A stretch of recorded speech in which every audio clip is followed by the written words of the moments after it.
It's 3rd of January.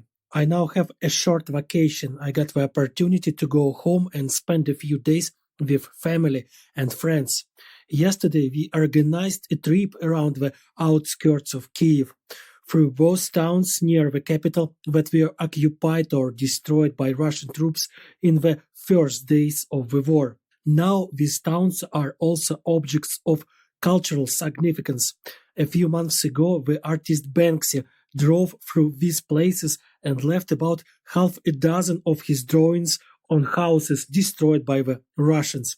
We visited all the ruins on which Banksy worked, looked at all his works.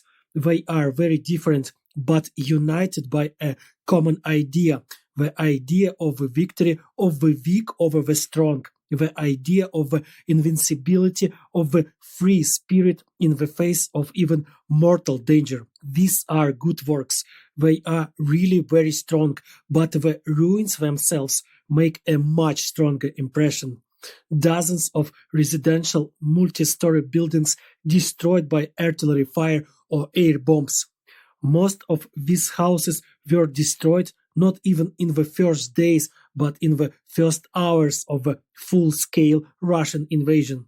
There was no military sense in this destruction.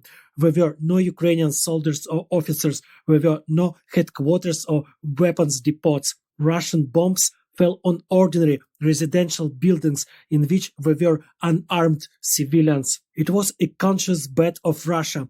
By destroying residential buildings, the Russians demonstrated their strength and readiness to take the most wild and bloody measures in order to achieve their result, the subjugation of Ukraine. They were sure that their immense cruelty would simply break the will to resist those who would not accept the Russian occupation.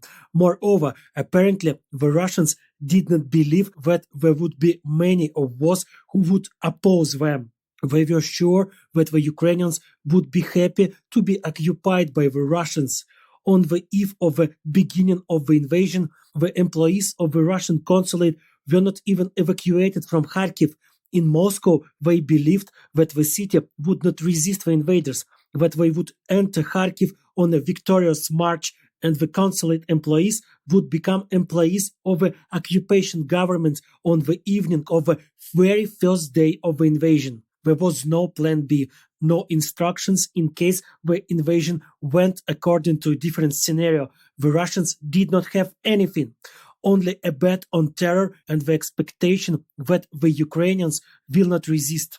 You know, I read quite a lot of books and articles about modern wars and constantly compare what is happening in our country with our conflicts.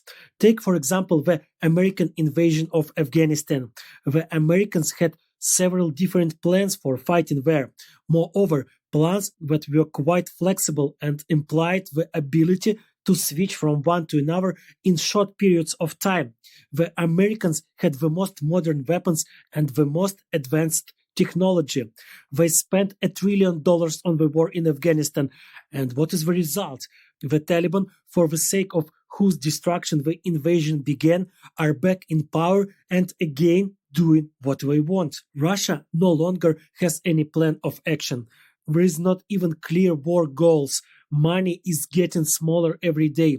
The Russians are already fighting with tanks from the 60s and howitzers from the 40s. Their bulletproof vests and helmets are made of garbage. Their canned food is several years out of date. The command treats its own soldiers like cannon fodder.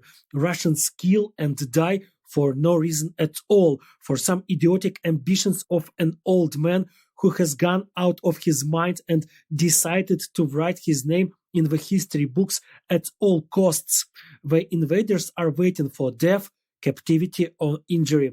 And one more thing, shame. Eternal shame with which everyone who takes up arms with the aim of seizing someone else's land and killing the rightful owners of this land will cover him or herself. The American adventure in Afghanistan will look like a triumph against the backdrop of the inevitable shameful outcome of the Russian invasion of Ukraine. This is the first episode of the podcast this year. The project continues only thanks to my listeners, and I want in my turn to thank each of you, everyone who listens to me, everyone who, like Linda, sends me letters of support, everyone who believes in the victory of Ukraine. I hope this year will bring us only good news.